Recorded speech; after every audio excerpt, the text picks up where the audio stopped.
Welcome back to The Catch. Today we're here with an entrepreneur, long line of history in finance and banking, with the CEO and I believe co-founder of PAGO. Yep. Domo Adrian, welcome. Welcome to Thank the you. podcast, mate. Thank you for Welcome. the invitation. Mate, it's a pleasure. And cheers, by the way. And Timmy Sharana, when you find time, Timmy Sharana, I'm trying to get my mouth, sponsor me, help me say it right. Mate, cheers. Good to see you. How have you been? Yeah, good. It's the first podcast where I get beer, so I'll come again. This is better, no? This is much better. It's much better. Yeah. She wants you to come close to the microphone because the people need to hear you. Okay. People need to hear you. Yeah, so good. Oh, well, then let's have another beer. You know? I mean, why not, anyway? It's been a while. I don't know when was the last time I saw you, maybe 6-8 months ago. Oh, yeah. Yeah, maybe... Time flies, I don't know. I think about 6 months, yeah. I think it was longer. It was not this warm outside, so probably sometime during the winter. Yeah. So let's talk about let's talk a little bit about you. Your history. Give us your story for those of you who don't know who you are per se. Okay. So yeah, as you mentioned, I'm the co-founder of PAGO. I don't really call myself CEO, but I guess I do all the jobs of the CEO, so might as well. Yeah. Why not? Why not? I'm curious. I mean, you know, a lot of people like the title issue. You know, I don't think people remember your title. They remember you. So your title is, to me, is irrelevant. You know, does that make sense? Yeah. Well, I was never one for titles, to be honest. Maybe that's why. I also don't like having two. I think co-founder is enough. You kind of... Yeah, it says everything really. Yeah. It's like, well, it was basically him and him, basically. No? And when it's it's at least two. So Yeah. you're not the only one. What if there's three? I think you're still co-founder. Still I co-founder, don't yeah. think it's tri-founder. Or Right? something. No. Let's hope not. Sounds weird. Yeah. Yeah, so I've been doing this for almost 8 years now with PAGO. So let's talk about PAGO. So this is your core business, really, isn't it, at the moment? Yeah. Okay. So you started this 8 years ago. Yeah. All right. So how old are you now, if you don't mind? 41. 41. So he was 25 when you started this. So that's a joke, mate. Yeah, obviously a good one.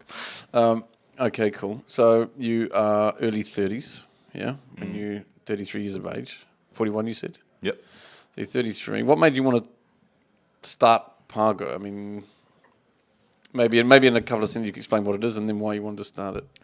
Yeah, so in PAGO you basically automate and manage your utility bills. What we do different is you get your bills automatically in the app. You see them all in one list. So you don't get 10 different emails from 10 different utility providers? You still get those, but you don't really need them to Ignore them. make the payments. In PAGO, when you open the app, you see all the bills there. Okay. You can manage multiple locations. If you have, a few rented ones, if you pay for the family, and so on. Oh, okay. So you can actually, so if I pay for my brothers, my sister, my mum, or whatever, because I'm doing better than they are, or vice versa, doesn't matter, I can put all of those bills into one place and then pay them all, let me guess, with the touch of a button. Yep. The record actually is one user, he paid 33 bills in 28 seconds. 33 bills in 28 seconds. Yeah. And we have basically from the moment he opened the app, So just like, we have the timestamp when he opened the app, and then by the time the 33 bills were paid, it was 28 seconds different. So it happens really fast if you have everything set up. Obviously, you have to connect your suppliers, your bills. It's a bit more work when you start using the app, but once you connect everything, it's very easy. Every month you take a few seconds to pay everything. You can split them on different cards. Maybe for some bills you use one card, for others you use different card. And you can put them, okay, so you can take payment off multiple different cards even just with that one click. No, when you pay them manually, you need to switch between the cards. Okay. So you select the ones on one card, you pay those, and then the next ones. Okay. But we also have automatic payments, where you select the day of the month when you want the bill to be paid, and then the card where you want the payment to go from, and you just... This is not a big thing in Romania, is it? Automatic payment. Like, coming from New Zealand, like when I was a kid, I mean, if you took anything on lease, whatever, or hire, we call it hire purchase, but it was automatic payment. You're agreeing to a day to have the money come in. What day is your salary? On the 5th? Great. So on the 6th, we take the money. And that was kind of... And for everything, here, it's for nothing. I mean, no one, except for your mortgage, they'll take that nice and quick. That payment's coming out fast. Here you call it direct debit, this type of service. We have it also in Romania, but it's not as widely used. Yeah, it's not as popular, and it's because it doesn't get pushed on you maybe as much as it was in New Zealand and other countries. Well, there they kind of made it more like mandatory. Yeah, You here know, it's like if you want this, this is how you pay. That's it. Sorry, automatic payment. So this way, they're getting their money because they're putting you in the red.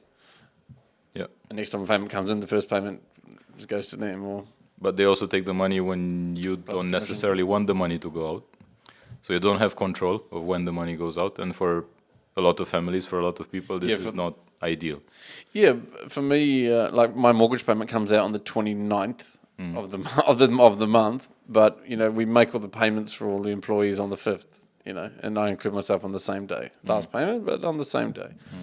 So, you know, it's not that it's a problem. It's only €650 a month or something daft like that. But nonetheless, you know, it's still, you can't choose, really. Yeah. Oh, well.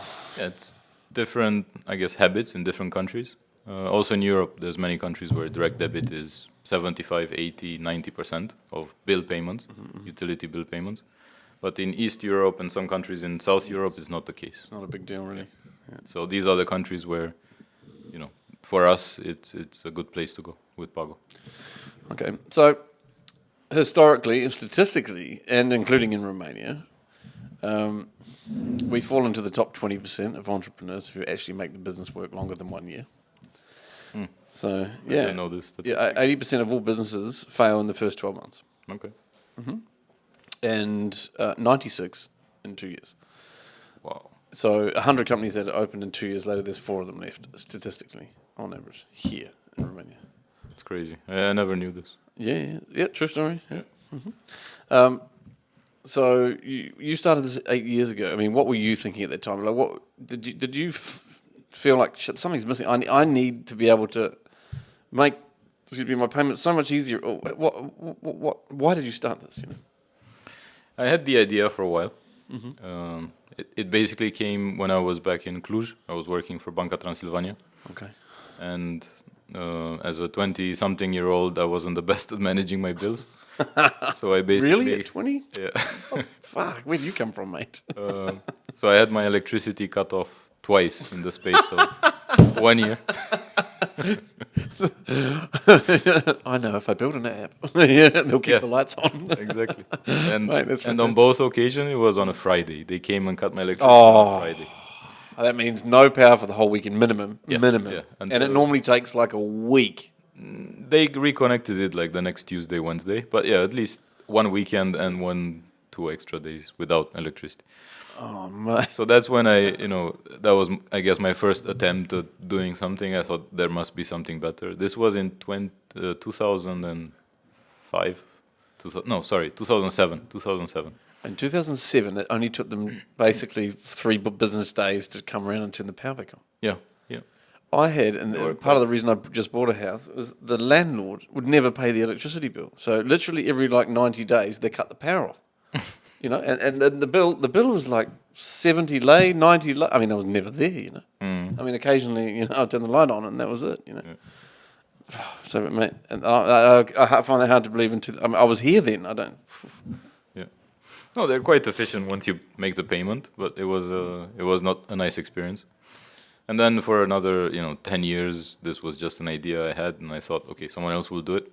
So you had the idea for 10 years. Yeah. Okay, here's a question for you. So if you were 20... Not in the way we made it eventually, but I thought, okay, there must be a way to kind of bring all the bills together in one service. Back then, apps were not so big yet. No. I think iPhone was 27, no? 2007. Wasn't it iPhone the first one? 2000, I want to say 2007. Yeah, around 2006, 2007, I think was the first iPhone. Yeah. Exactly. So apps was nothing back then. 2 years later, Yeah. And then it just exploded. And then we had a similar situation, but with a colleague of mine. We were in London, actually, after a very tough day of presentations and meetings. We were just having a beer, and his wife calls, and their electricity is cut off on a Friday again. It's like they wait, eh? Wait for it. It's 4 o'clock. Yeah. Do it now. Yeah. And someone's standing there putting the power on all the people on a Friday. Yeah. And basically over a beer, we thought, man, this is ridiculous. I mean, 10 years later, I told him about my experience in Cluj. 10 years later, there's no one doing this. We have to do something about it. And this is Alex that you. No, this was a former colleague in the company I was working back then. Okay. So when we came back to Bucharest, we started doing some research. We noticed there are a couple of apps which are trying to do bill payments, but not the way we were trying to do it. And that's basically how we started, doing research, meeting utility companies, trying to understand how card payments work. I didn't know much about how, other than everything using it works yourself, yeah. exactly Yeah. behind the scene. About Merchant numbers a security, lot. building apps. This is how I met Alex. He was basically initially we started working together. He was going to build the app for us as a supplier, and then it just became such a big project for him and for us also that it became full time. I like this because I find it interesting. As someone who will start a business based on actually a genuine problem. Like it's like, how has no one done this yet? Like, why doesn't this still not exist? You know us through one of our companies, 123 Credit, and this was when my business partner Sebi, the other co-founder, but there's only two of us. When we sat down and the pandemic was coming and I was trying to borrow more money off him because he was my broker for forever. Yeah, I mean he was the first guy to give me money in 2010, like in Romania. And so naturally I looked after him throughout those years because in case I needed more money. But and then he comes to me and goes, "Here you go, mate. This is for your loan." I was like, "What the fuck is that?" And he's like, "Oh mate, this is the paperwork." It's like, so nothing has changed in almost 13 years or whatever it was, 12 years at the time. He said, "No."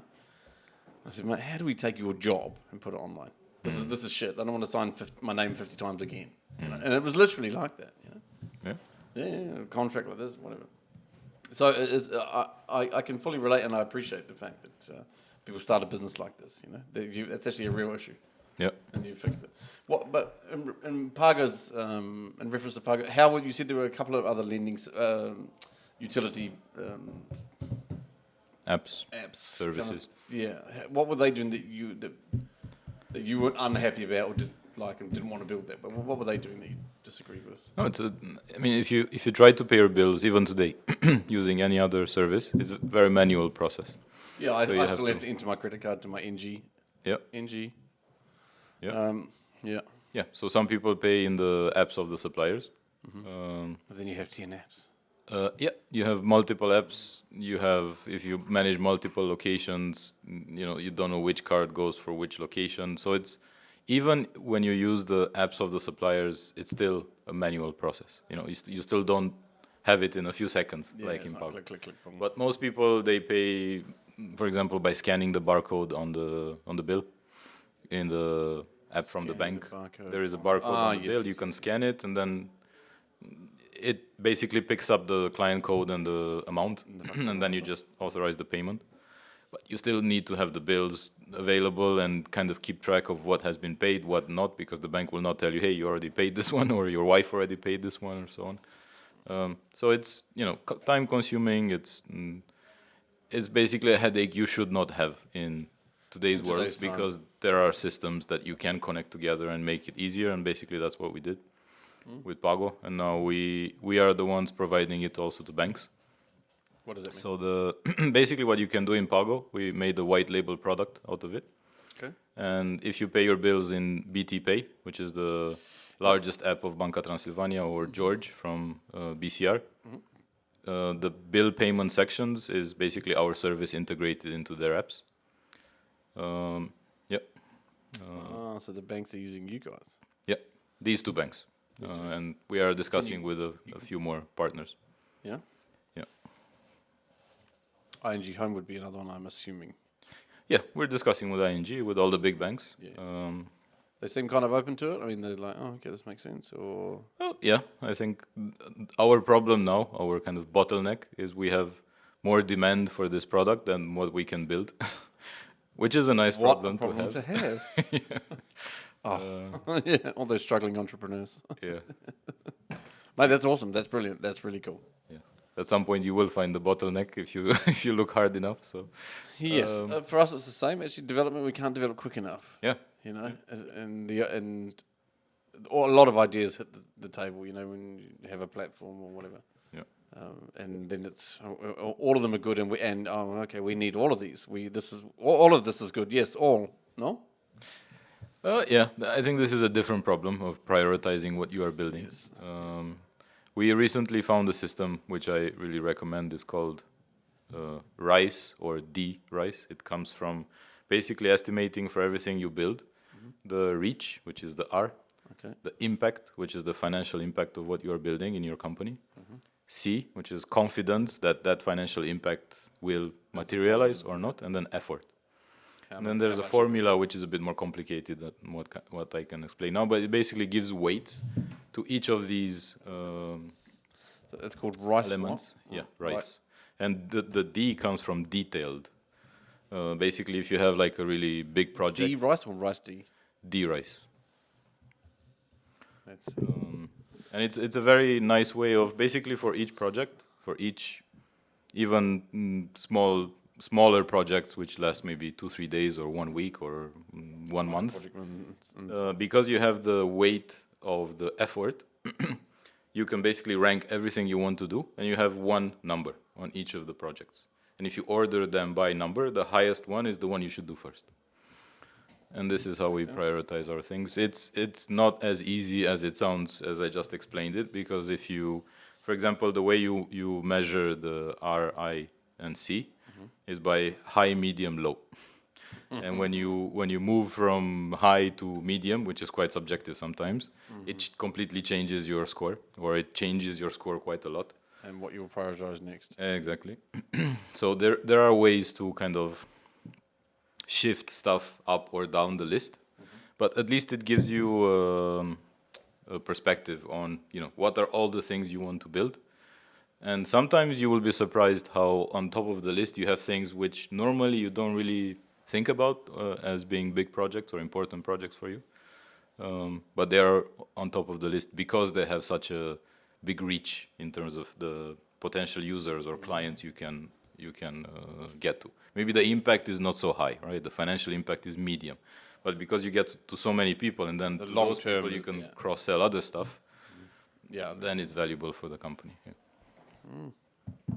Interesting. What would you say one of the most? I mean, because I'm sure there's a lot of hopefully a lot of young entrepreneurs who watch and enjoy the catch, but hopefully can take advice from someone like you who's done it already. So 8 years in, what was one of the biggest challenges you faced, like right at the beginning? You got the idea, okay, you start to learn and educate yourself about, the card systems, the necessary ins and outs of the industry, let's say, but what was one of the bigger challenges you faced? A massive roadblock or maybe one that made you think, oh, fuck. What have we done? Why did we start this? And I believe most entrepreneurs go through that, Yeah. I have, and sure. almost all of the businesses, like, For sure. was this actually worth it? Fuck. Yeah, I think I never share that with the people. If the people you didn't hear that, wasn't me. I think I get one every year. So Yeah, okay, so not just at the just beginning, one, good news, yeah. it happens all the time. yeah, the more you grow, the bigger the stakes, so the bigger Yeah. the problems, Yeah, it's true. or the bigger they feel. Actually, yeah, the biggest one at the beginning was becoming relevant for utility companies, because Yeah, our idea. nice app, mate, whatever Yeah, kind of thing, yeah. Exactly. We actually had one collection manager. Cheers. God bless. Don't forget to sponsor us, Timmy Sharana. Yeah, very good beer. Thanks. I have it all the time. Really? Mate, Yeah. I honestly, for me, after 22 years, I love the brand. Yeah. No, really, the first time I ever had this was in one of those, those dodgy 2-liter brown plastic Coke bottle style, beer in a 2-liter bottle kind of thing. They still have this? I don't think they have it. They still have it. Yes, Yeah? they do. Okay. They do. Okay. And when I saw that, I was like, oh my God. And coming from New Zealand, I've never seen beer in a plastic bottle. It just didn't exist, I was like, what the f-?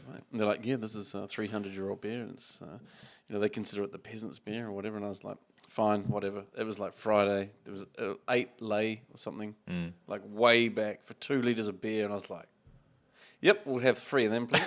It was like 10, not even $10 at the time or whatever. And mate, best beer in Romania for me. Yeah. Yep, hands down. Yeah, it's very good. Anyway, back to PAGO. Apologies. Yeah. So Sponsors. becoming relevant for our suppliers was a big one. How did you? I mean, like, yeah. I mean, you must have faced a lot of resilience from Yeah. RDS, the likes of all the major Yeah. utility suppliers. Um, What were they we telling just had you? to grow the number of payments and But kind of keep with it. did you not have to connect with them first in order to grow that? I mean, Now we are connected. Back then, and even now, for some suppliers who don't have APIs, they don't have a direct interface. We use their online platforms. so are you connected, PAGO, to the platform, or someone is? No, we are now. It's all automated. It's not someone. Yeah, there was actually a startup around the same time as us who was actually doing this. They were manually inserting all the details and They never slept. yeah, and it's not around anymore. I mean, now we process 800,000 payments per month. It's not scalable to do like. 800,000 individual payments per month. Yeah, That's this is how many we insane. Yeah. I hope you're taking like 1 cent off every transaction. yeah, it's becoming a good business. I mean, it's a business of scale. You have good economies of scale. So basically, on the same systems where we process 800,000 payments and more or less with the same team, we could process 10 times more. It was the same when we were processing 200,000. Our team is not four So you times. can do 8 bigger million than dead comfortable, like Yeah. without really changing the infrastructure of the platform itself. It can support, handle that volume. You need a couple more servers in the cloud, Oh, sure. obviously, and maybe a few more people on the support service. Just in case. Yeah. A couple more developers, but for sure not 10 times more resources than To right get now. to processing. it's- Nice. This is the nice thing about what we do is very recurring revenues. It's This is a very sexy uh, investment, which we're going to talk about soon. and yeah, it's very scalable. This is what I like. Okay, but let's go back to the challenges that you're facing with the utility. So, okay, you don't have volumes. Fine, who are you? I mean, you must have said, well, hey, sign with me, because if you do, then I'll bring you the volume anyway. Or Yeah, this is what we did, and they said, no, I'm sorry, I'm not going to sign.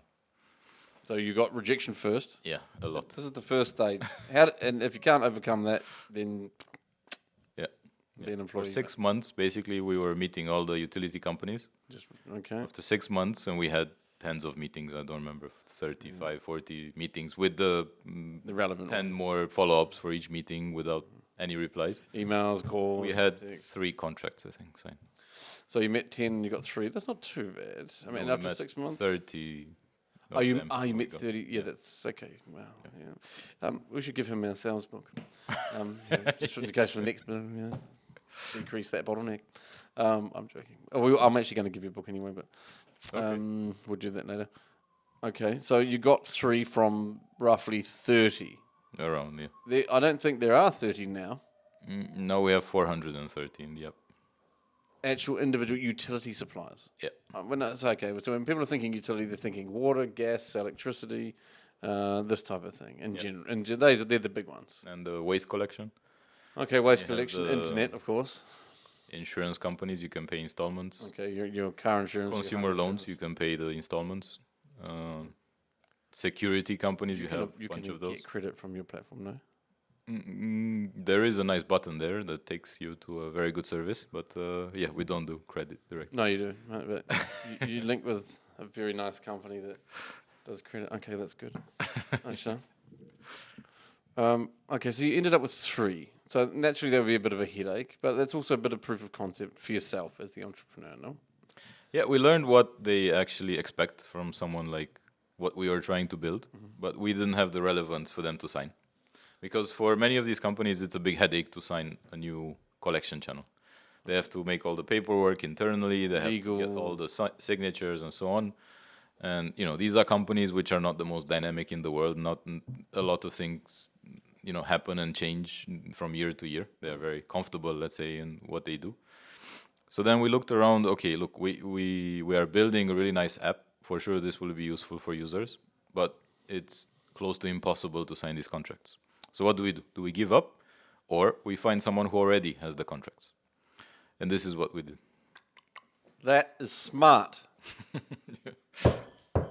In my case, the only people that had the contracts were the competition, so that wasn't an option. But okay, so so walk me through this. So everyone was telling you no, in a nutshell. Or call me later, most of them. Not no. I think we had maybe one no. That's a no. That's a polite fuck off. Yeah. I'm telling you, that's exactly what that is. Is this in your book? You might, yeah. Yeah, Okay. You need to write a new book. Yeah, well, this is actually my second one. The first one I actually got, and I got an ISBN number for it ready to publish. And then I read it myself and was thinking, that needs a lot of tweaking. You know? So if you make any modification, you got to go through the whole thing again. All good things come in threes, so you need to write another book. Well, actually, this one took a year or so to do, but anyway, we'll come to that. Okay, so everyone was telling you basically piss off or politely, whatever. Yeah. You signed 3 from the X number of multitude of, and then you said, "Hey, let's go and talk to someone who's already contracted with these people." What type of business was that? A bank. So you went straight to a bank, Yeah, a bank I knew well. which is, I'm assuming, Bank of Transylvania, the one you worked with Exactly. for a long time. So you know most of the management, the senior management, possibly executive management. Yeah, I was meeting the CEO every few months. Omer, our good Omer, friend Omer. Tetik, Tetik. yeah. In my previous role, we He's were a big legend in the investor banking world, by the Yeah. way. No, over here, he's for a good reason. yeah. And I'm not just saying that because he basically helped me build a company publicly. Yeah, everybody knows. No, really. I mean, I I know he's the been great bank for our from company as before well. Omer. I worked there 3 years, and I see the bank now. It's the same name, but that's the only common thing. only It's common factor. completely changed. I mean, the culture, the way the people work, the way they communicate, the way everything, the brand, it's completely changed. And it's then in now many the ways largest thanks bank to in him. the country. Yeah, it back then it was number 3, I think, when we started the collaboration. When I was there, they were number 5 or something. So it really grew a lot in the meantime. Now they are by far the biggest one. Yeah, by quite a good margin actually. Yeah, especially in consumer banking, but yeah, also growing in corporate. I wonder if part of that company culture was moving the company to Cluj. It was always there. It was founded in Cluj. I thought the head office was in Bucharest for a long time. No. No, it was always there. Okay, Yeah, mate, I'll take that back. It was Excuse set my- up by a group of businessmen in Cluj in the 90s. Great time. Mr. Chorchila, who is now the president of the board, was one of those initial Original founders. of Yeah. Bank of Transylvania. And So he's that's still nice. very much involved from what I hear. So Mate, good. Yeah. Yeah, they're a cool bank. I use them. Yep. For 3 of my companies, I use just Bank of Transylvania. and getting cooler and cooler, especially in apps and online and everything. Yeah, we do. actually, I have it actually. What are I don't forget the name. It's a bit BT bad. Pay believe it is that one, but let me check. or BT Go. I They have a BT bunch of Go. apps, yeah. BT Go. And that I had This it. one's still new. They're still working It's on very cool though. it. Okay. It's very cool. I mean, I just one login and I can see all 3 companies. All transactions, outgoing payments, and everything. And like, Yep. it's actually not too bad. Yep. I agree. I used to use the BT24, but I didn't actually think much of that. They're discontinuing it. They actually start sending notices to All the clients. customers Yeah. shift to the other one. I think within the next, I don't know, few months, couple of months, they are phasing it out. And then all of a sudden the phone will ring. They need to outsource a new call center just to handle the calls that people didn't bother looking at the notification for an app they never use anyway. Yeah. Oh, well. Hey, it's not easy when they make a new app for a bank with millions of customers to move That customers. must cost a fortune too. Yeah. A few banks have done it really well, actually. For me, George is a very cool app. Yeah. It's just so basic. It feels No, basic, it- but no, they have a that's lot of f- stuff. It's very complex, but Yeah. exactly. It's like an Apple product. Yeah. To me, that's how George is. Yeah. I've seen ING Home. It also looks like a good app, but I personally haven't used it. Yeah, me neither. No, But a lot of But my colleagues do, and they go, "Mate, look at this. Yeah. I can just do this and look at just recalculate my mortgage just like that." And he goes, "Look, watch this. I'll just put an extra 3,000 on the mortgage." Boom, and it's like recalculating his whole mortgage and shaving a year off of them or something like that. Yeah. Maybe not 1 year for 3,000 but you understand the point. And it's like, what a tool. by that's the way. future. I mean, all these Yeah. bank interactions, they need to be in apps. 100%. Yep. 100%. Actually, so we're still trying to get. we keep sidetracking. I think Hey, we it's have my 4 fault. more beers. Huh? We're Okay, doing but right, well, we're almost at the end of that one, so we'll meet at the bottom, and then we'll.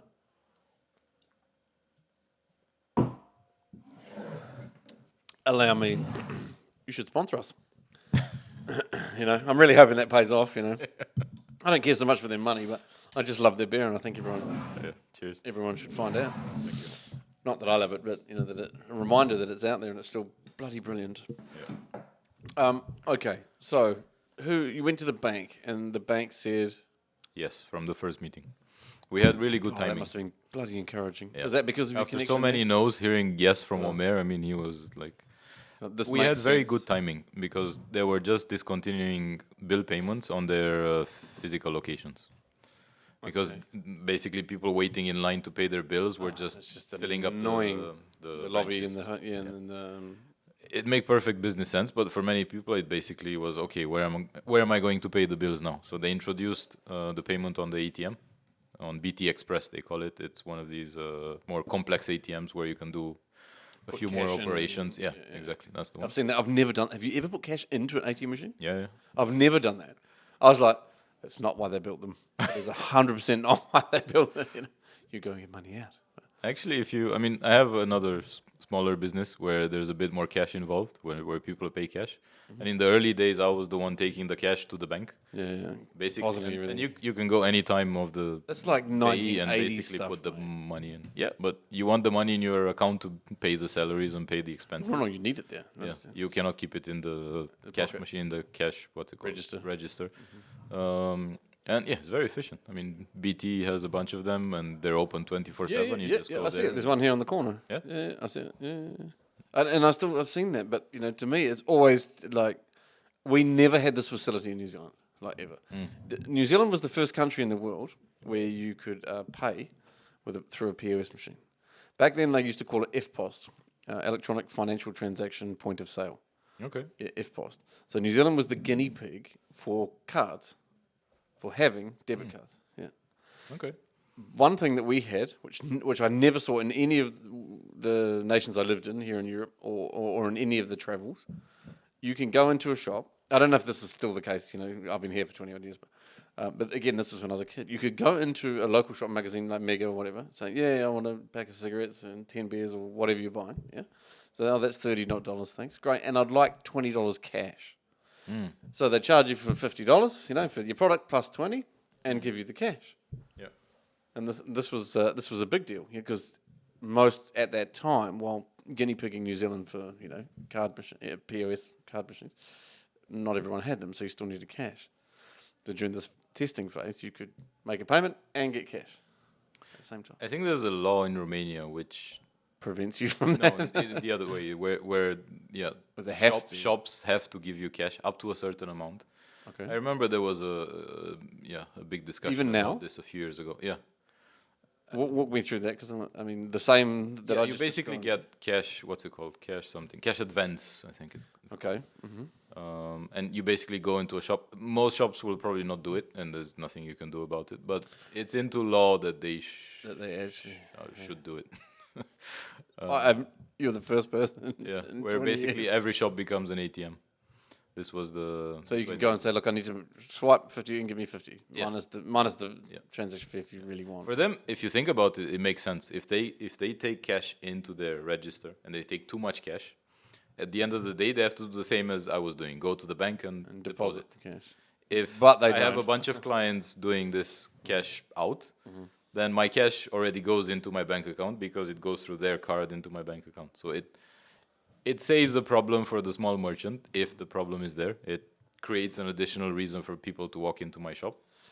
So it makes sense. I don't know if it Yeah, you can sell them something and they can take grew 20 or bucks not, out of it. but I think I've you have never this heard in of it here. Romania. Yeah, but this Never. is innovation in Romania. Yeah, it's like from a couple of years ago. Yeah. So Bank of Transylvania said, yep, we're good to go. Yeah, and they also said we want to become shareholder in whatever you're building. So we had a partner and a source of financing from the first meeting. And they financed part of, because you've been Yep. through a bit of investment. Let's talk about your investment history now, part of Yep. it. So you signed with BT Yeah, and they invested in the company. yeah, they became 20% shareholder even before we launched the app. Can I ask how much they put in, if you don't mind? 200K, 200K, 20%. Okay, that's €2 million valuation. one. No. 1 million. 1 million, sorry, you're right. Yep. Should have stayed at school. What was I thinking? Okay, so €1 million valuation overnight, that's pretty cool. Yeah. 8 years ago, that's a big deal. 8 years ago, that was a bigger deal than it is now, let's say. Yeah, I mean, it was quite start from zero innovative even for them. It was, I think, the first fintech to get an investment from a bank in Romania ever. There was no local fintech or international fintech where banks would invest in the equity of the company. There's not that many in the meantime, but there's a few more who got investments. So yeah, this was the initial one. With that money, we basically launched the app, and it was up and running. Then the next help from them was basically the first month. With 3. No. We got 65 contracts from Banca Transilvania. So they have 65 contracts signed. Damn, it's good to know the man. At that point. Wow, that's crazy. It was all the big utility companies. Now we have 430. This is basically all the local water companies, waste collection companies. There's a lot more. Yeah, I was going to say, because most, you're thinking NG, RDS. Yeah, no, those are like 8 big Vodafone, companies. yeah. Even today, they have around 85% of the payments in PAGO, the top 8 suppliers. Really? But yeah. So 1 second, let me just make sure I understood that correctly. So the top 8 providers of utilities in Romania are receiving 85% of their money through PAGO. No. 85% of the payments in PAGO are done to these 8. To the top 8. Yeah, top 8. Okay. They are the biggest ones, and they receive most of the payments in the app. And the rest are just and the rest waste is removal or something very local mainly. But those are very important, because if you cannot pay all your bills from one app, with one you need to go somewhere else. The usefulness of the app goes way down. So this is why we really worked on building this list. And now it's the biggest list of supplier of any bill payments method in Romania. No one has over 300. So. Damn. So you can do it if you actually want it. Mate, that's brilliant. Really. I was having a conversation with an investment fund today. Okay. And I was telling him our story about it. That's always fun. Actually, I don't mind it. 'Cause for me, it's a sale. It's a sales process. So, being a career salesman, I enjoy it. Comes natural. Yeah. Oh, yeah. You read the books. Yeah. I read a book or two. Back when I was reading. Yeah. No, it wasn't so much about that, but I forgot what I was going to say. Sorry. We were talking. We were talking about. He's like, okay, cool. Like, what would you put, your current success down to? So, what you did with that company and what you've explained to me in the last year. How did you do that? And I said to him, it was the want factor. He said, well, I said the want factor. He said, what does that mean? And I said, well, we wanted it so bad that no matter and we were told no, but like you, different no's, but the no's anyway. And everyone told us no. All the banks that we signed was like, yeah, we've seen this before. We'll sign it, but mate, whatever. Good luck. Everybody, almost every single person around us was like, no, you guys are never going to do that. We're the only ones in the country that do it. Yeah. And and it was just that want. The want. Did we make mistakes? Fuck yes, of course. I remember this saying. I don't know where it's from, but. It basically goes, sometimes the last person to believe in your business is you. Sometimes and you have to keep going. The last person to believe. Yeah. You're the only person to still believe in your business. Okay. Yeah. Yes. Yeah. The only, Yeah.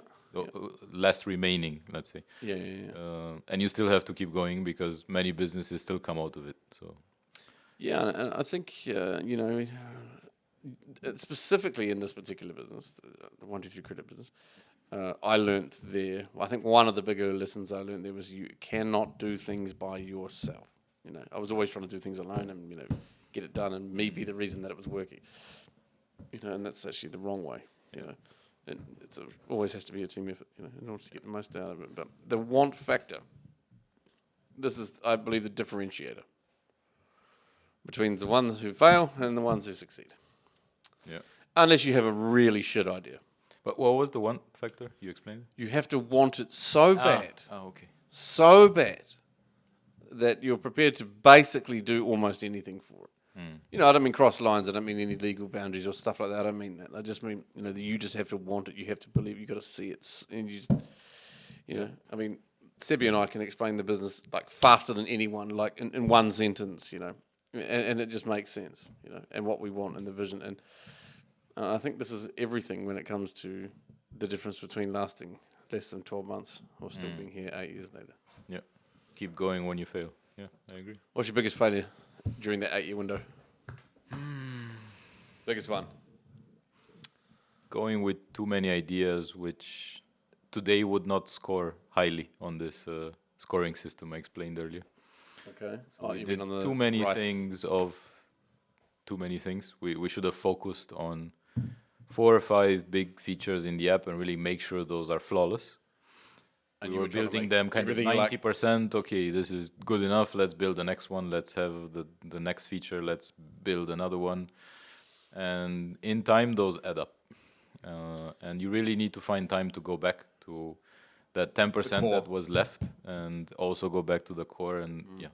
And over time, you realize you lose users because of that 10%, because you didn't really polish and finish the product, even with the features that we knew we wanted. Yeah, we basically lost users in the early days because of it. Now we went back to it. Most of them are in the app. Some of the ones left are coming. So you had to push a few things back in order to... Yeah. We did too many things of too much. Is that for us, I know how this feels. For us anyway, it's because of fucking excitement. Yeah, when you You build know, something yeah, new, is like the early days. Mate, you we can know, do this, we can do this. You but draw the screens and you imagine the money coming in and users loving it. Did you start it on a whiteboard? No, on pieces of paper. We started when we were whiteboard, same thing, but exactly. And then you said, to it, mate, it could look like this, it should look like this, no, and then you click here and it goes, no. Yeah. Mate, The screens, I missed those days. Yeah. We used to draw like, I don't know, 10 pieces of paper every meeting we had with Alex. It was basically weekends and some evenings we were working. And yeah, at the end of the 2 hour, 3 hour, whatever session, we had like 10 pieces of paper, everything drawn out. And then, you know, I took mine, he took his. Yeah. And yeah, we did our roles. So don't take on too much at the beginning. Yeah, I think that would be one. Failures. Let me think of another one. I'm sure we did, Right. but Yeah, I think I don't know. I mean, you know, everyone says, oh, you know, you're going to have to fail first and whatever, and okay, fine. But I think all these failures, as they call them, for me, they're more like stepping stones. You know, a bit like figuring out, okay, cool, so we can't do it that way because that way doesn't work. Yeah. So we tried that, so we have to go this way. Yeah. You know, rather than it's a failure. You know, I think that's a good message for entrepreneurs. If you take it on board as a failure, you know, like, and you have failed, then I think, you know, a lot of people possibly lose themselves there. You know, and go, oh, you failed. And rather than going, okay, great, that didn't work, stop, don't think about it again. What do we do now? Yep. And I think it's easy to dwell. It's a bit like maybe losing someone, you know. They sit there and they mourn for too long. You know, I mean, I think you have to take the ego, stick it out the window, chuck it out the window, you know. Fine, that didn't work. Okay. Yeah, for sure you need Let's to recover pivot. from the setbacks. Yeah. Yeah, exactly. Otherwise you just don't move forward. Especially when you need to keep so many balls in the air as a, you know, early entrepreneur, you have 4 or 5 different roles. Yeah, because you're actually doing a lot of the groundwork yourself, aren't you, at the beginning? Of course. Yeah, I mean, you don't have the people, you don't got the money yet to pay all the people that you need and require. And Exactly.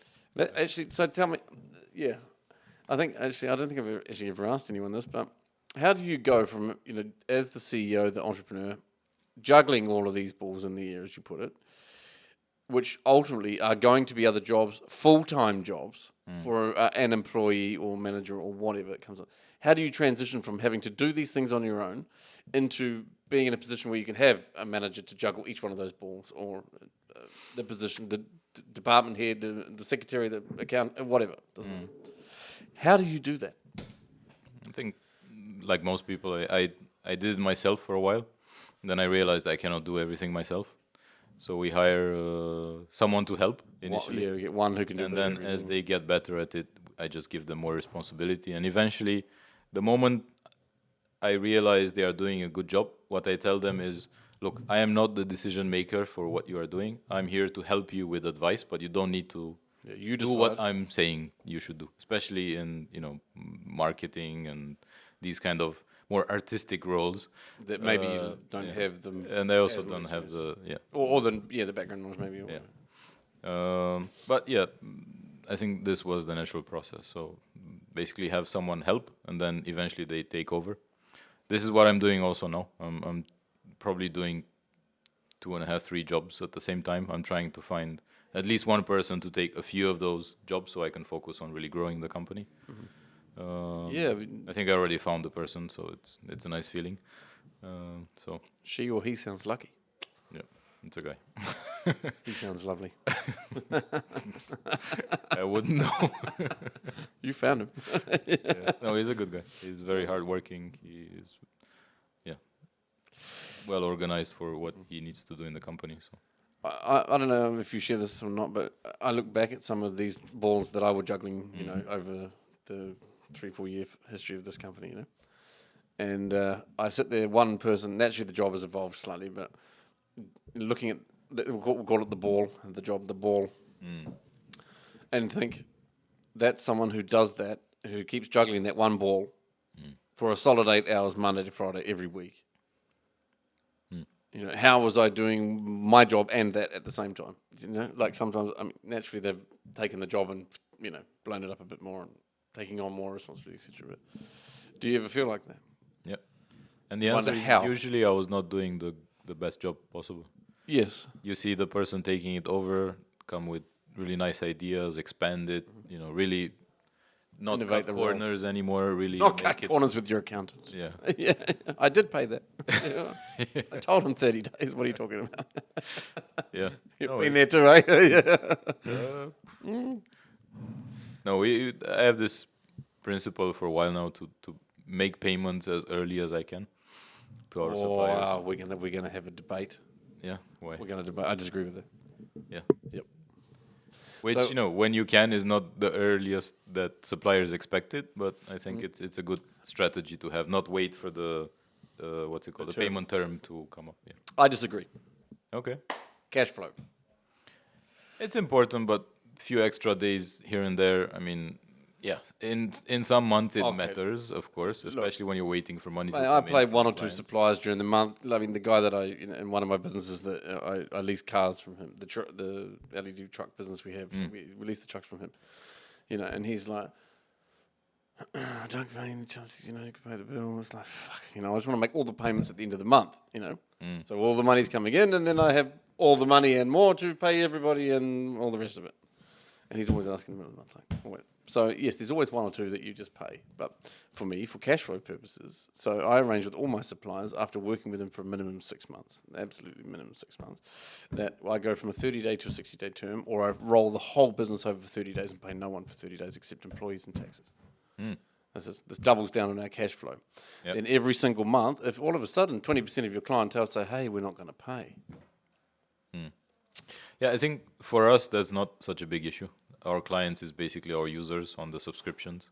Yeah, in And your then- case, it's slightly yeah. different, perhaps. Yeah, it's Very the same with us. predictable cash flow coming in. Yeah, with the credit for us, we get paid by the bank, and the banks are like reliable as you like. You know, they never don't pay ever. Yeah. They're never ever Yeah, late. I exactly, mean, they just exactly.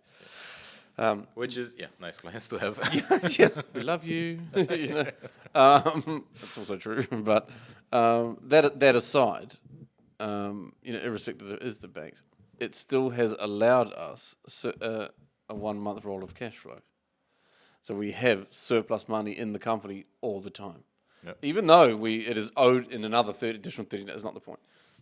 Excuse me, because we're still going to be here in 30 days, and we will have another 30 days with the money coming in, and so it goes on. You know. Yep. So I've always found that that's helpful. Always. Buy yourself an extra month, loosen the purse strings a little bit, you know, so you got a bit more cash lying around. And subject to how much money that can be, then you can possibly, you know, invest in one department in your company or whatever it is you might be investing inside the business, you know, to grow a department, employ somebody else even, add one more person to the team. Yep. Yeah, it makes sense. Obviously, you know, cash flow is very important for any young company. But I think reputation is also very important. So Oh, we don't burn people. Wow. Why? Just like just slam me. Yeah, but you fucked up your reputation. What are you talking about? Okay, define that and help me out. Make me understand. if your suppliers, I'm not sure if I should be offended. no, I don't think so. I'm just telling you how I think. Yeah, mate, crack on. So if your suppliers get used to that you're a reliable client, Yes. this is why I I have think it's minimum a 6 good months thing to policy. have. Minimum 6 months. Maybe some take it for granted, and then when you're usually paying in 5 days, and then when you're late another 5 days, even though there's another 10 until the payment term, they already start calling. So it can backfire. Okay, so I have something else. You tell me what you think. Yeah. So I have a policy in all of the businesses. Treat your suppliers like they were clients. Okay. and enforce this with all the people. You treat the supplier like he's a goddamn customer. That doesn't mean that, you're like, oh my God, yes, and bend over for the supplier, because the supplier technically works for you. And it's not that you're doing them a favour, but, you're contracted to them and they are providing you the service, so they need to do that. But in terms of how you communicate and how you operate and the basic business principles that you adopt with each supplier, if we do this, we have much longer relationships with our suppliers. Yep. Yeah. So treat your suppliers like your clients. A lot of people think it's weird, like even our digital marketing manager, he comes to today, he's like, I didn't do that, like the supplier's letting us down a little bit, the work is not really there, and, and I come to him, mate, what, he said, but where's the action? I mean, come on, look, they technically work for you, you're the department head, it's your responsibility to make sure that supplier is kicking ass for us, what we pay them, He's like, yeah, but Duncan, but you told me at the beginning, you have to treat them like their clients. And it's like, and if the client stopped paying you, what would you do then? What would you do? Yeah. If you said, I'm never paying you again, you're still going to look after them. I said, mate, you don't have to be horrible to the people. But they do have to go back to them, remind them of objectives. These are the KPIs, these are the deadlines. This is how we want to communicate moving forward. Please confirm that. Good, let's start again and go forward. Yep. You don't have to be rude or horrible. Yep. Makes sense. This is my take on it. And roll 30 days, it never hurts. My accountant taught me that. Yep. This is another chapter in your third book. But what you can learn from your accountant 101. Actually, don't make it the first chapter. It will be boring. Oh, Christ. First chapter accountancy. Yeah, about 3.0% of the population will look at that. Oh, no. Okay. So, going back to PAGO. So now you're 8 years in. 8 years. Day in, day out. I'm assuming that you do less hours in a day now than you did right at the beginning. Funny enough, no. In the beginning, at the very beginning, we were working part-time. Then we had a period when it was quite intense. Yeah, it was like 12-hour days. Yeah, minimum. Yeah. Eat, sleep, drink, work. Then it kind of stabilized, and then the pandemic came, which for us was a boom. Everyone was looking for alternatives to pay the bills and not go out of the house. Yes, because at that time they would have been lining up in the bank again. Yeah, or the shop on the corner or wherever. Those like the zebra machines. We basically doubled our user base in March and April 2020. And then it continued for another couple of days. Yeah, we had days when we had 2,000-3,000 people signing up in the app per day. That's mental. You must have just been going. Yeah. It works. Yeah. Basically, I was doing support with the rest of the support team. Yeah. Wait, you have to, no? Yeah. Fuck, yeah. That's brilliant. Yeah. And we really had people who basically was their first time they were paying online with a card. We received questions like, there's a bunch of numbers on the card. Which ones do you want? All of them. Yeah, all of them.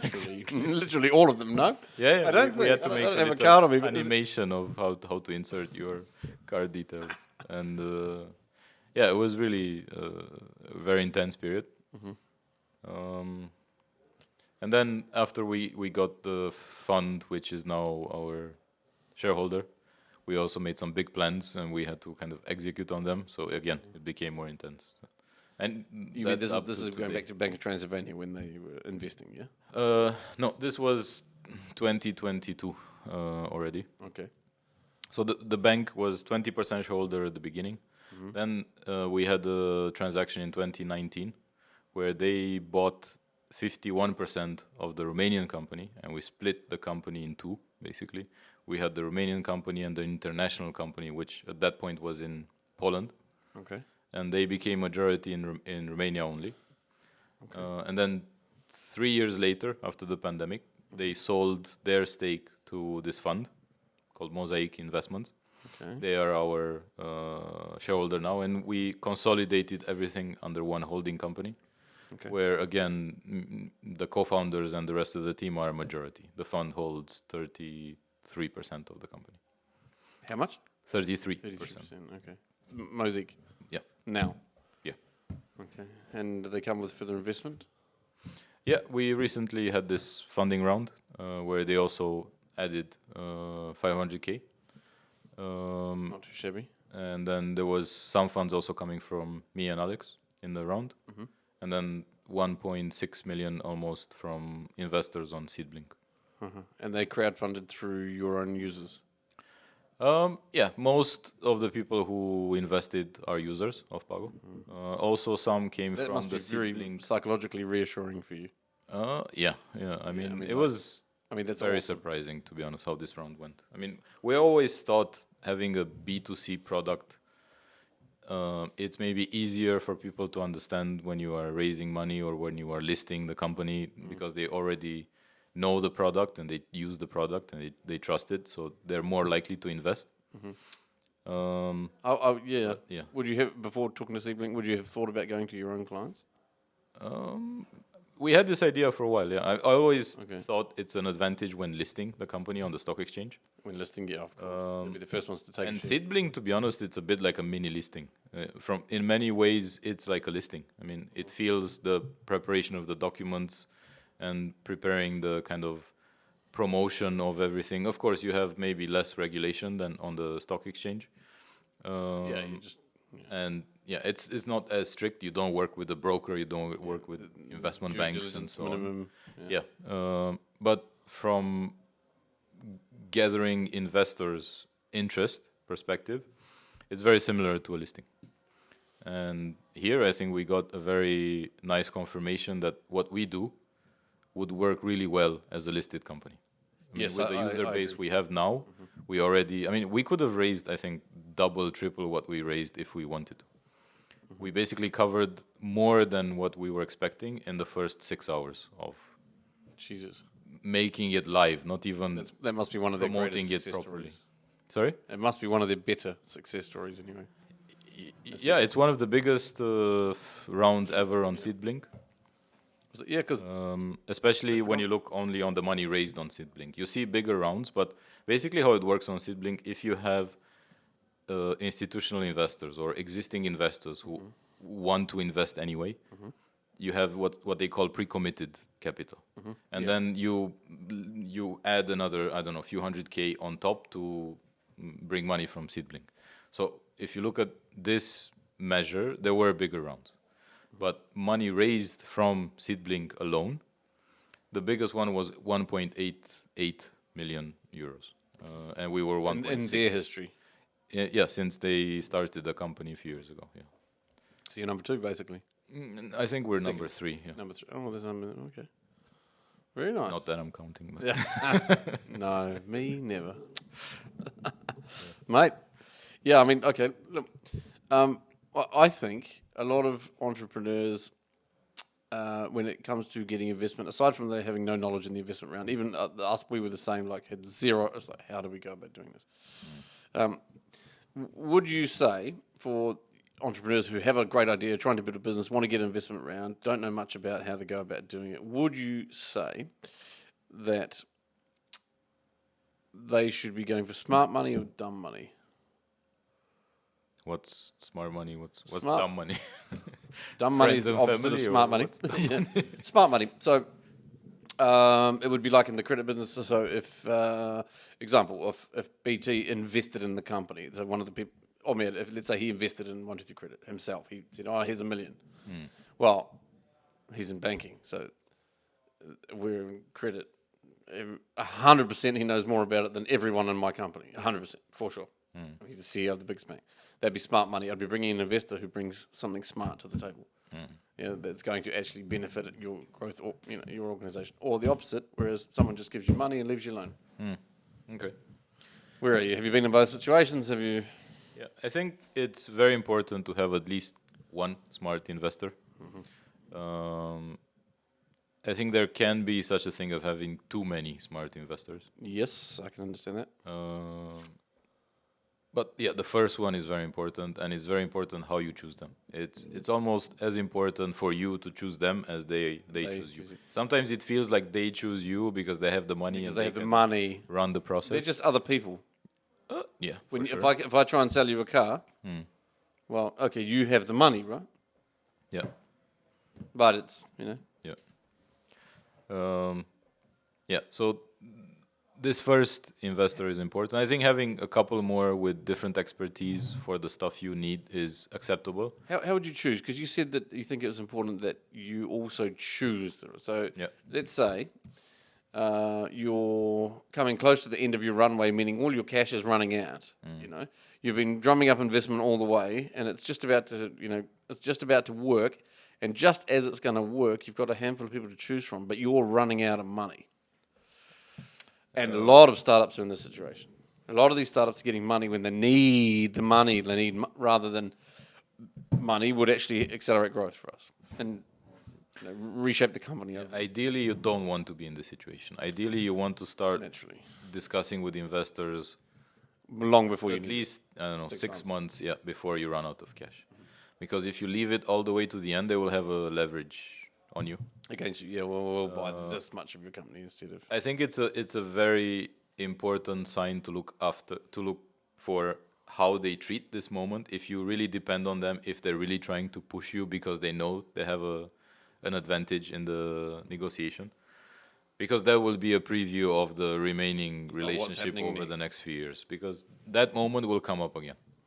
Yeah, that's true. Actually, Where you need their help, maybe also money, but maybe also, I don't know, connections and advice, and you need to decide something quickly for the company. and all of a sudden they will be here and you'll be here. Yeah. So But like being married. Something like that. exactly. Exactly like being married. There's only one with smart money in that Yeah. You're the one with the money, but she's got all the smarts, yeah? Yeah. That's normally how it goes. It is what it is. We have some friends who say they have a workshop relationship. He works, she shops. So. I thought the other one was, it's all psychological. I'm logical, but she's a psycho, It's a big subject, yeah. Yeah, so there's another 10 ways we can describe that, but okay. But yeah, it's not a nice moment to be in. I think many funds realize, this is what happens in the life of companies, and they're prepared to help you without really pushing conditions on you. But I've heard stories about funds who basically reduce the valuation by tens of percentages because they know you need another few tens of thousands to pay your extra 50 grand will do the amazing team for the next 2 weeks or something, and this is in companies worth millions. They are generating using this millions. moment. Yeah. I think that's maybe the moment where you just need to say no to those guys and try to speak to others. It's not easy to say no to money when you're in this situation. Yeah. We fortunately never had this, but I can imagine it's not a nice moment. And I've heard, like I said, stories about others, which I also heard about, funding rounds basically falling through almost last minute because some funds came with additional last minute conditions. Yeah, last minute conditions, which were never discussed up to that point in the last 4 or 5 months. We had something similar in the round that we went through. And one of the investors, naturally, because there's a whole bunch of legal documentation, that has to back all these things up, And one of them bought their lawyer, and then right at the end of the final meeting where everyone had just committed the money, these guys were fully committed, but the lawyer was keep challenging, like back and forth. And so this went on for an additional 2 hours after the meeting. You can't non-compete clause if you exit, you can't go and open another business. You can't build another business on all these. Most of them were actually quite sensitive to me. They made sense, and it wasn't something I ever thought about, but they just were not existing in this in the agreement that we had discussed prior. But you kind of drag the whole thing for an extra couple of hours. Yeah. Yeah, unfortunately, these kind of things happen, and in many startups, you have technical people who are very skilled technically, or they can build a really cool product, but they don't really understand this dynamics with lawyers and signing papers and the business element. Yeah, exactly, and the weight of one article in the contract or what this will mean in a few years down the line, and I think this is where early investors make a huge difference. So if you get angel investors or if you get a VC, it's one of the most important things to know they have your back on all these discussions later. Yeah, because it's new territory. Exactly. Yeah, for me, I mean, in 10 years from now, I would like to end up being the one who invests. exit from the companies we have, or the ones that are worth exiting from, and then invest. And this would be similar advice that I would like to think that I'd be giving to somebody else too. Yeah. Same kind of thing. And it's very valuable. It is, because you're. I mean, if you're the entrepreneur, the CEO, the co-founder, whichever your role may be, that if it's you and your partner, whichever, you guys are the vision behind everything. You see things even maybe sometimes that you can't explain to others about the company that you're building, or you see that long-term vision, and maybe you can't necessarily explain all the steps of how that's going to go about in the next 4 years. We're going to be, it's like that whole interview. Where do you see yourself in 5 years? Fuck off, But I can see. I mean, I remember when. Sebastian and I were sitting down, when he came with all this paper. He was like, "How do we put your whole job online?" And then we sat there, got way too drunk, But then we built $1 million business, quite literally, And I said to him, "Look, imagine, mate, in 5 years from now, this company will generate 10 million euros a year minimum." It's like, what the fuck, how? And when he said to me, "How?" I didn't know how to answer the question, like. Well, this is day one, and 60 months later we'll be hit. No, you can't do that. But I could just see, mate, imagine the whole nation goes online to get credit. Imagine it.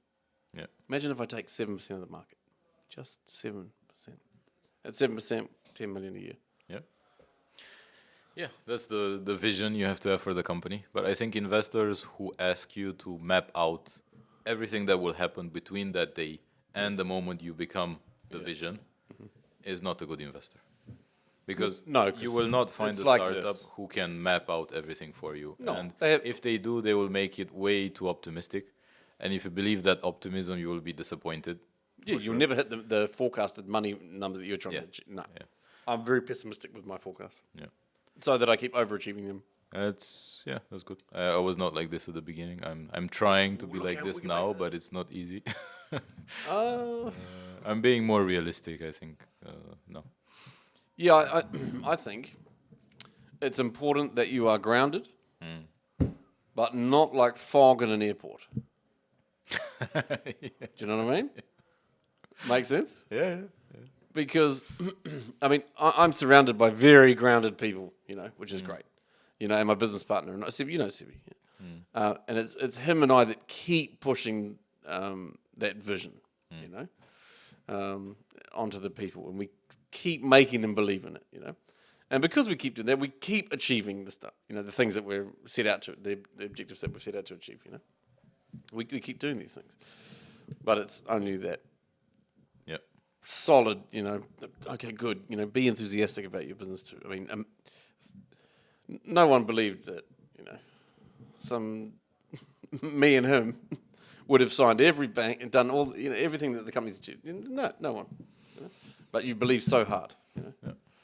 Yeah, but all big businesses are made by ordinary people, right? So.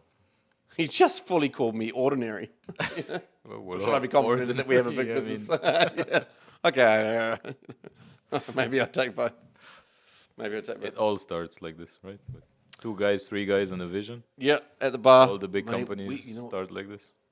Yeah, I think so. Yeah, they have to. I mean, they cannot start any other way. No, it starts with an idea in someone's head. Yeah. On how to solve a problem. Yeah. No, and you're actually solving a problem. Yeah. That problem. How would you describe the problem? Like very simply to the general public.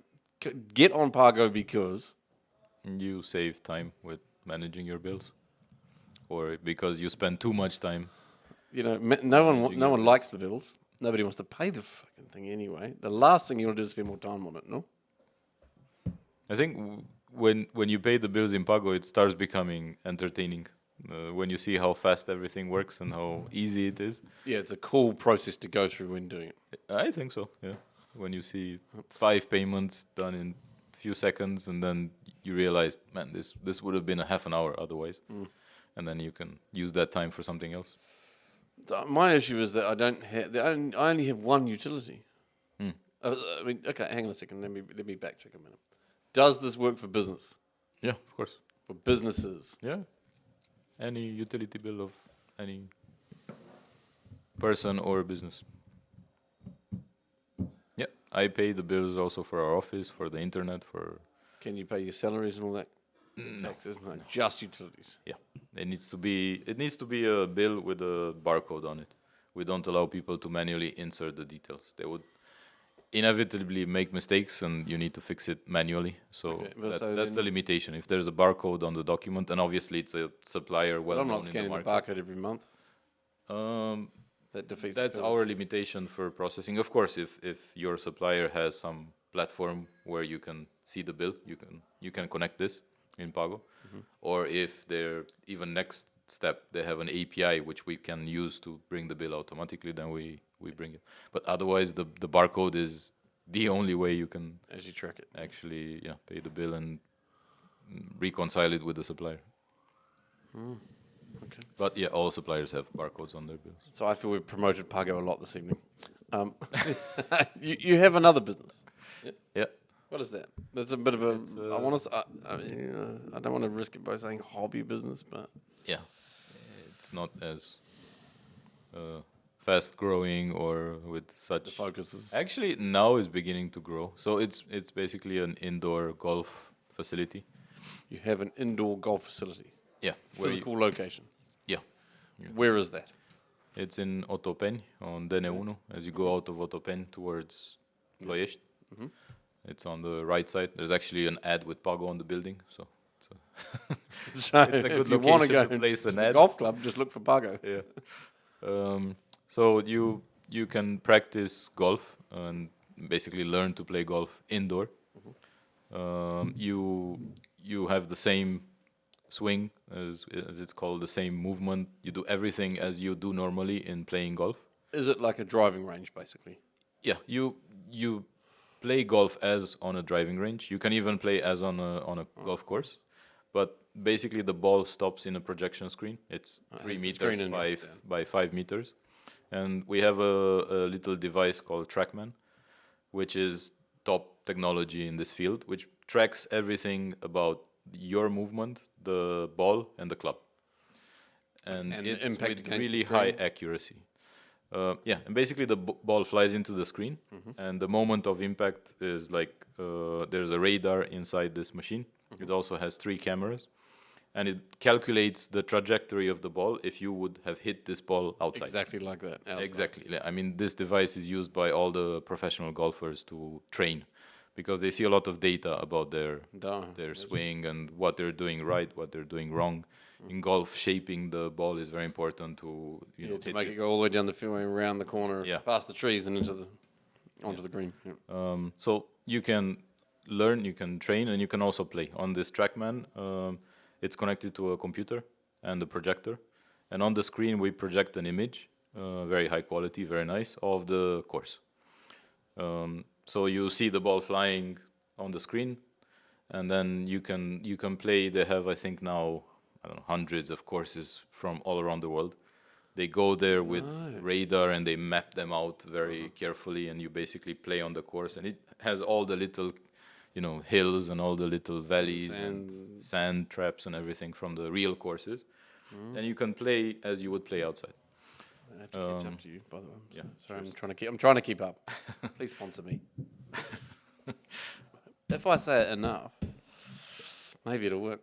Okay, so this is in Otopeni. Okay, how big is the arena, the establishment, the complex? It's not so big. I think we have 350 square meters. So we have 350 square meters. It's about the size of this office and a bit more again, actually. Yeah. Okay. And there's how many people can play at the same time? There's 3 bays. Basically, it's the same setup times 3. Okay. Yeah. Where 4 people can play at the same time. You can 3 bays with 4 people. How does that work? On each bay, you have 4 people. So in total. Okay. Yeah. So you can have 12 people playing at any moment. Yeah. This is the maximum, let's say, capacity of the place. Obviously, you can play just 1 person or 2 or 3, but the maximum is 4. It's the same as playing golf outside. Yeah. It's 4 people playing in one flight, as it's called. Okay. Yeah. And it's a nice community. It's a growing community in Romania. Golf has not been big here forever, right? No. It's beginning to get big now. Yeah, Bulgaria held the reign of golf here in Eastern Europe, I think, for the last Yeah. 15, And 20 it's years. with Romanians going from Bucharest Exactly. to play They there. all go from here to there. Yeah. Because there's no, I mean, now there's a course, I want to say, in Hiddestrol around there. No, I mean there's one there which has been there for like 100 years. Okay. But there's two It's brand not new wow, ones. though, is it? It's what? Not very wow. No, unfortunately, it's not very well Yes, maintained. yeah, It's a this is it. fantastic location, but it's not No, well it's maintained. prime, prime real estate. That's Yeah. for sure. But there's two new ones. One opened last year, one opened this year, Okay. which are really proper golf courses, 18 holes, huge investments of tens of millions of euros. Oh, no. It's Proper like grounds. really, yeah, it's on like 80 hectares of land. Hello. One of them, the other one is like 100 something. It's proper golf courses. Fully established golf course. Yeah. And because of those locations, you have every time I go there on the range, I see brand new golfers. You can kind of tell when someone is starting to Who play doesn't know golf. what the fuck they're doing? They struggle a bit. Yeah.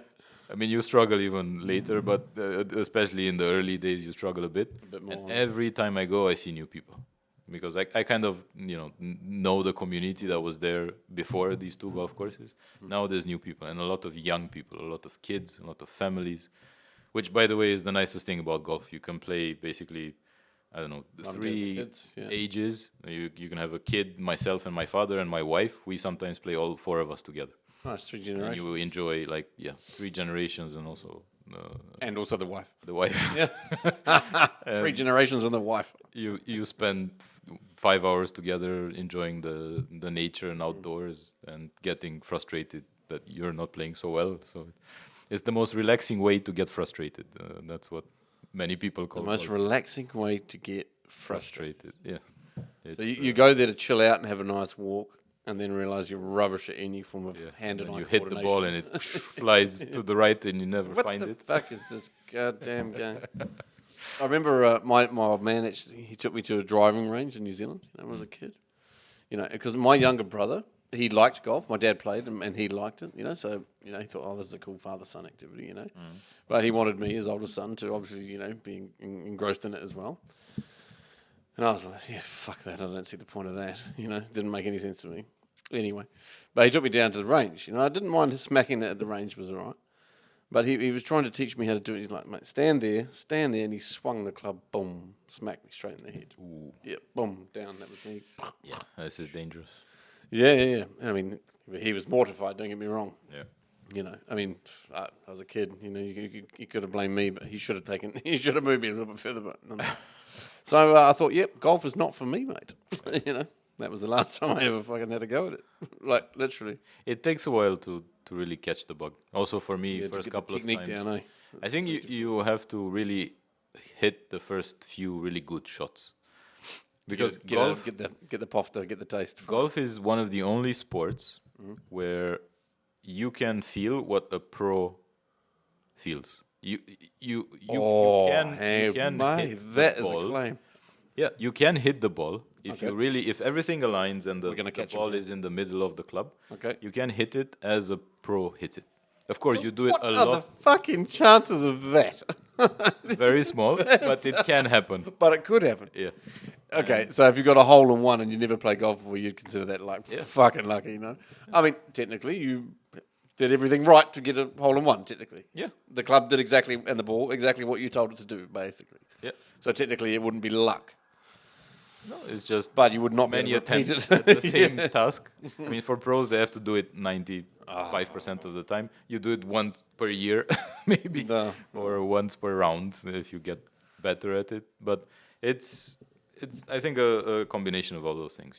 The nature, enjoying with the family. You also meet a lot of new people. There's ways of matching people when you play, especially in tournaments, where you basically play with complete strangers.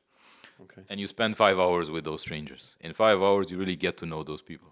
And you don't forget them after. The good things and the bad things. Usually it's good. How do you get to know someone so well playing a round of golf? Because you spend 5 hours with them. And hitting the ball is You maybe spent 5 hours in the 20 pub? minutes of that, not even. Yeah, it's It's a lot of repetitive things that you do in a round of golf. Okay. And you kind of understand Behaviors. when you're dealing with someone who is being very selfish. Okay. They don't really, when you hit the ball somewhere where you cannot find it, the person who doesn't come. Good luck. Exactly. Yeah, see you later, mate. I'll Exactly. be on the 18th hole. I'll be on the 19th hole Yeah, exactly. by the time you pick it up. And then the conversations you have with them as you walk towards your ball, and you kind of start learning about what they do. I like to kind of keep a conversation going with them. And then we hit the ball, and then we continue the conversation. And then by the end of the 5 hours, you really get to know these people. Done any business on the court? On the court? Yeah, On the ground? of course. On the grit? Yeah. On the course? I mean, business talks and not really No deals done? coming out of it. But yeah, So discussions which basically informed me for decisions I took Okay. from people who That kind would- of have the knowledge or experience to advise me. It wouldn't have taken place if you weren't on the course, or Not as detailed. We wouldn't have 5 hours to discuss one subject. Okay, it didn't take 5 hours. yeah, but, but But- you're there together for 5 hours, so you Yeah. you literally could if you needed to. Yeah, yeah. And there, I think because you have this common goal of, spending the time together and playing golf, they're a bit more willing to help you. They feel like they're Sharing something anyway in Yeah, common. exactly, exactly. Okay. Would you recommend entrepreneurs to get into playing golf even if they hate it?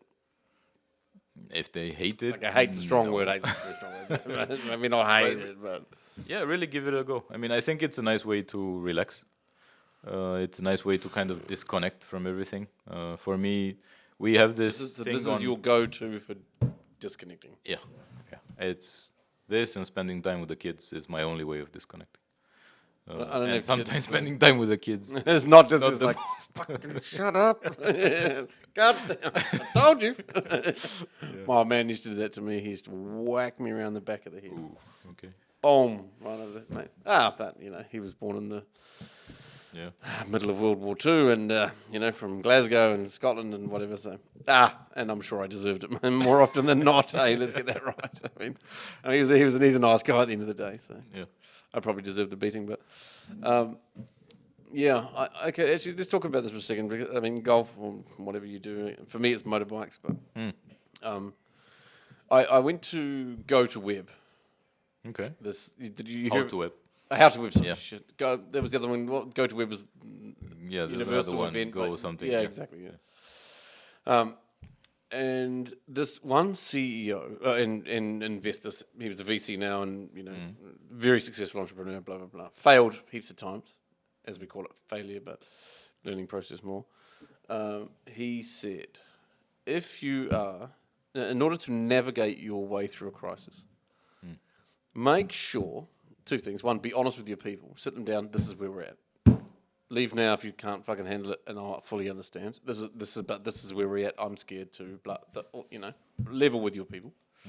I admired that from him because I think that takes a lot of guts. He said, because if you don't do it, then the bottom line is that in 30 days, when you're going to fucking have to do it anyway, you're going to have a different conversation and it'll just be uglier. And you're going to lose people who are going to follow you. That was the other thing. And the second thing he said, while you're going through all these dark times, make sure you keep doing all the shit that you like doing in your personal life. Me, the bike, you, the golf.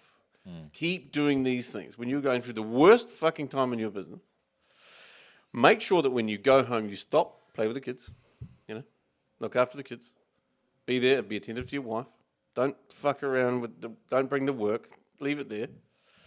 And keep riding your bike or keep swinging the club. Yep. Keep doing that. You see, because this will actually keep you sane. Yeah. You know? It's very good advice. It is very good advice. When he said that to me, I was like, I have never done that. Yeah. Like, never. Through all the struggles, I never ever turned it off. I never stopped working. Like, ever. I mean, here, I mean, it's not easy to turn it off, especially when you're in a God. crisis. I mean, you don't sleep at night, right? No. Or if You you, wo- do, you're wake up up 3 a.m. and 3 you in the don't morning, sleep like, anymore. fucking... Yeah. Yeah, actually, I sleep very badly in general. I mean, everything's going really good at the moment, but in general, I find that I don't need that much sleep. Yeah. So, Yeah. No, it's for sure good advice. are we ready for the last one? Yeah. I still have some of it. That means he's ready. Cheers. That means he's ready. He's ready. Demi Sharana. Oh my God, that is actually a beautiful beer. I could also make great adverts for you. No, that is honestly. This is truly for me. It is the best. I could have any beer sitting here. I could have any beer sitting here, but it is my personal favorite. Yeah. God bless Romanian beer. But you also mentioned Orsis, you know. You like Orsis? Yeah, It is actually also Ursus. beautiful It's beer. from, or used to be made in Cluj, where I'm from Zalo, which is close to Cluj. Okay. So yeah, there. If you drink Romanian beer, it's Ursus. This I- is Timișoara, which is not far away, or To all my Also fellow Transylvania. countrymen, I actually prefer Romanian beer versus New Zealand beer. New I've Zealand, never like, had New Zealand beer. oh, don't get me wrong, it is fucking good beer, Yeah. but it is very heavy. Mm. It's Like like high alcohol content or what? no, because you're still talking 4 or 5%.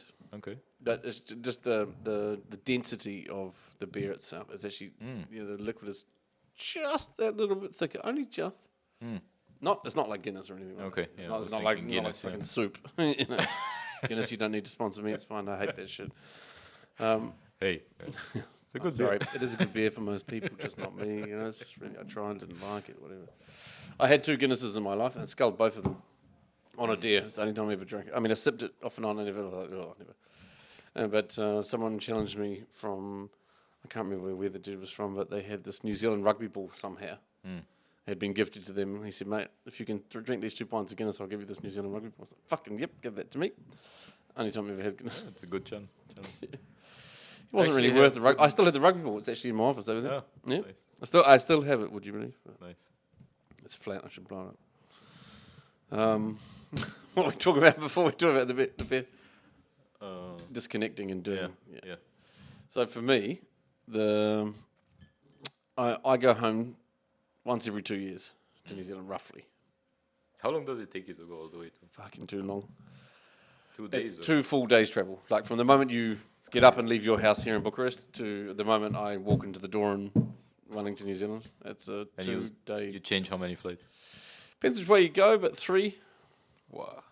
So it's normally from Bucharest, Romania to either UK or France or Germany or something like that.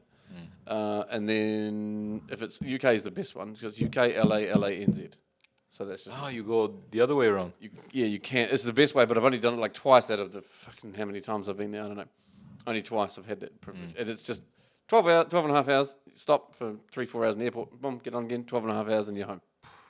So it's a long time. You're in the air for like almost 30 hours, but or 27, whatever it works out to be. But again, it's a 2-day affair. You know, it really is a 2-day affair. Yeah, I'm doing it again in less than 3 months. Okay. Going home for Christmas. Yeah, going home for Christmas. It's been 2 years, so 1 year on, 1 year off, 1 year on, 1 year off. It's nice and sunny for Christmas there, no? Mate, it's New Zealand. It's sunny all the time. It's like never not sunny. I mean, like, fine, it rains from time to time, you know. But I mean, winters are not cold. Yeah. If you're in the South Island, okay, granted, it's a lot colder, you know. But I'm from the north, and yeah, it's like generally quite warm. At Christmas, you're looking 25, 35 in that window somewhere, like always, every day. Nice. Yeah, not as nice as Australia. In Australia, it's even better. Australia's even better. It's like 20 odd degrees every single fucking day. Every single day. Okay, let's go back to you. Before I let you go, I want to talk about your golf business a little bit more. Okay. Why did you do this? So I just picked up golf in the end of 2019 or the summer of 2019, but then I really started practicing in the previous location where it's called Shamtu Golf. It was owned by obviously someone else before, and that's where I started practicing. And then when the pandemic came, they said, look, we are closing down. No one's allowed to come and play, and it's not safe and whatever. It's not safe outside when no one else is around. Yeah. Massive open space. I mean, it's fucking unsafe. Wash your hands. Solve the problem. What the fuck? And then basically he decided to sell the equipment, and I wanted to buy at least one of those simulators. And then I started looking for a place to have it. In my house, I don't have the space. So you need swinging a basically- club and a ball at 200k an hour. Yeah. Yeah, you need like a big room. Yeah. You need like 35, 40 square meters just Just for one dedicated location. for that. Yeah. Yeah. So I found all kinds of basements and garages, but I didn't see myself going there. And as I was negotiating the price, it kept going down. And then at some point, was just so attractive, the price. I thought, look, Fuck, we need this. let me just reopen this place. I don't know what's happening with this pandemic. I'll finance it for a while. We don't really have so many expenses. Resell the machines later if you need to. Yeah, exactly. Not the end of the world. And yeah, this is how we started it. I was very fortunate to meet the pro, the coach that we have. Even today, he's a partner. He's also a shareholder. He was a pro in Bulgaria in one of the locations there, Nice. which were also closed. So he was basically out of a job. And his girlfriend at the time was in Bucharest, so he wanted to move to Bucharest. So also for him, it was good circumstances, and we basically teamed up and reopened the place. For the first 9 months, we were more closed than open to the public because we had all these quarantine restrictions in Otopeni. So it was, me and the family playing there, and a few friends, and some were getting tested before coming, and all that crazy stuff happening in 2020. But yeah, but since 2021, the winter season for us, we call the season during winter because you play indoor during winter. That's when it really broke even, and since it's Profitable? It's profitable, but not a big money wildly maker, profitable. Yeah, it's basically covering the expenses and leaves a bit to basically reinvest in the place and keep it looking Keep it nice nice. and clean and tidy. Okay. So I have another question for you because I know Bianca is desperate to go home. She's looking tired. Look at her. She looks tired. She looks like, oh, it's got to end. This is too long. The people aren't going to watch it. She needs a beer. She needs I want a beer.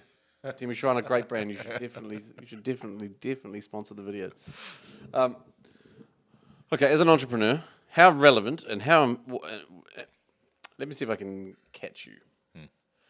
Which skill set, which one particular skill do you think in business as an entrepreneur, in business, is one of the most important above the rest? Convincing people to do things they don't necessarily want to do from the beginning. So that would be sales. In a nutshell. Not necessarily. I mean, if you look at the best paid jobs in the world, You look at what? the best paid jobs in the world, this is what they do. They're CEOs of Convince Apple, their Google. employees, they convince their board, they convince their investors to go along with their plan. That's what they're saying. Yeah. Which makes them salespeople. Yeah, in essence, In a nutshell. you are In a nutshell. selling. Yeah. So, okay. In your career, have you ever found or felt like you wish you knew how to sell better than you know now? Yeah, every day. Bianca, bring me a book. So, Both of them. no, that one I never got around to. Actually, this is not published yet either. I'm still waiting on the goddamn ISBN number. Hopefully, next time I actually say this on the podcast, we'll actually have it done. But things take time here. So, as a career salesperson, let's say, I read a lot of books, from some of the great people that, Zig Ziglar, who I'm sure you've heard of, maybe not. Don't know Grant Cardone, maybe you know him. And The Power of Persuasion, Anthony Robbins. I've read a lot of these types of. Oh, God bless you. God bless her. I need a pen as well, darling, if you can. This is going to be worth a lot of money one day. Actually, I just spoke to someone who was interested in publishing a VC fund, who are interested in publishing in America, and asked me if I would go over to the States to do a speech. I said, yep. It's a shorter flight than to New Zealand. Yeah, it's like, well, actually, I'm on the way there anyway. If you want to sub the ticket, bump me up to first, I'm okay with that, Nice. So, one thing that I identified was that in all of these sales books, they tell you how you need to be, but they don't ever tell you what to say. They never tell you, like, what should I say? Yeah. So, for example, so let's say you're going to call a new utility provider now, new big energy supply, whatever, the new RDS of this country, whatever. It doesn't matter who, but someone important, right? And you get the man on the phone, the right guy on the phone. And you say, hey, I'm Adrian, I'm the CEO of PAGO. And I said, look, I wanted to have a chat to you about, potentially, becoming part of our application. And he goes, oh, no thanks, Adrian, I'm not interested. What would you say? Right there. Like, exactly what would you say? So he's a foreign guy, you're talking to him in English, The same would be in Romanian. It wouldn't matter. Can I ask why? Of course you can. 90% of people are going to reject you straight away when you start calling. No. Can I ask why you would not sign with us? Oh, that's what you'd say. That's what I would say. Yeah. I'm just really not interested. Have you worked with companies like ours before and you had a bad experience? Well, it's not so much about that, really. I mean, I know what you do, but I've looked into what you do. But for me, just not interested. Do you know that your bills get paid 15 days before due dates in PAGO Now he's already? guilt tripping me into buying off him. Fuck. Shit. I'm going to write something else. This will help. Okay. And there we go. Okay. What about if you just... Usually I'm not three beers He's in. not but, normally pitching the CEO of RDS while having a bit of a few bevies on board. Okay, that's great. But first of all, I want to give you this. This is the best 50 tips in sales, I believe. Thank you. That I have ever learned. So I wanted to share them with the people. So let me ask you a question. So let's say I call the same CEO, and he goes to me, "Oh, look, Duncan, no thanks, I'm not interested." And if I turn around and said to him and said, "Why?" then that opens the door for fucking everything I'm not in control of. Agree? True. So what would you say? If I turn around and said, "Look, Adrian, of course you're not interested. If you were interested, you would have called me, right?" Yeah, but I'm still not interested. No, okay. Let's role play this one more time, yeah? No, but the bottom line is that when I call someone, I mean, it's very natural. We're talking about it for 5 minutes leading up to this point, but no one ever says this. So, mate, of course you're not interested. If you were interested, you would have picked up the phone and you would have called me. Am I right? Yeah. Exactly. Now, that's the first yes. Now you just said yes for the first time. So I've starting to switch you into purchase mode right there. Cool. Mate, the other reason is you're not interested is you probably get 100 dickheads like me calling you all day, every day about a whole bunch of shit you don't care about. Is that another fair statement to make? And the last thing you want to do is invest more time in another goddamn cold call, yeah? Yeah. Great. So give me 10 seconds of your life and I won't waste it. If I do, I'll hang up on myself. Is that fair enough? Cool. That's 3 times you agreed in less than 1 minute. Yeah, but you just set up I 10 seconds where you have to convince him. That's all right. But I'll ask you for 10 seconds and I'll take 10 hours if I have to. Yeah. But the idea is you back down. So you get them to say yes a bunch of times. A few times. It's called yes set closing. So the yes set close is example. So let's say you're at home and it's Sunday and I call you up and I say, and you're on Vodafone and I'm calling from Orange. And I say, "Hey, would you like to switch to Orange?" You're going to go, "Well, no. I mean, my contract is still 1 year. Yeah, I've got a year to go. No. Okay, cool. Cool. So you had the iPhone 15, is that right? Yeah, I've got the iPhone 15. I mean, do you see much value in getting the 16? You're like, well, not really. I mean, once you get to the 17 or whatever comes up, maybe 2 year gap is better. No? Is that a fair statement? So you're like, nah, I don't really need that. Okay. And, I mean, do you feel like you have enough in your contract? Yeah, no, it's fine. So you're just constantly kind of telling me, no. And then when I say, oh, okay, what about this? Buy this, you say no. But if I switch it and just turn you into you're saying yes. Constantly, little things, they're little seeds all the way down the line. Yes, set, close it. Very cool. It's also in the book. Yeah. But look, hey, you're not interested. Wouldn't expect you to be interested. If you're interested, you would have picked up the phone and you would have called me. Fair enough? Yeah. Cool. But now you're listening. Because people don't talk like that. Yeah. People, they say, why? They say, every time one of my salespeople, why, I just walk up to them and I take the phone off them and hang up the phone. I said, well, who trained you how to do that? Fuck, it wasn't me, mate. And I know it wasn't your boss. So stop that. Tell you what, I'll try this next time I try to sell to someone. Okay. Of course, I read the book. Yeah, look, you can pick it up and open it any page. Yeah. It's not a story. It's not an A to Z. It's a bit of intro about me so you understand who wrote the book. But each page has a new tip. There's the tip and then the tip. Very manageable. Mate. You should make this into Instagram post. We're going to make there already. Money. Yeah. You have 50 Instagram posts right there, content. Yes, that is 50. I'd like to sell it for money. So. Yeah. Maybe I have to you got to give before you get. Maybe you could. Well, look, mate, I'll leave you with that. I really hope that helps. Yep. We are going to publish it, so soon it will be available, and you can pick it up. Please buy it off us, because I think it will not only forget the money is going to go back into publishing the next one anyway. And I think it's valuable especially for entrepreneurs, because there are heaps of cool entrepreneurs who are very technically minded who don't know how to sell. And in this digital world, it's all those brilliant minds that are creating the next level, the next companies that are coming, Yep. The next level of technology, the next application, the next marketplace, the next platform.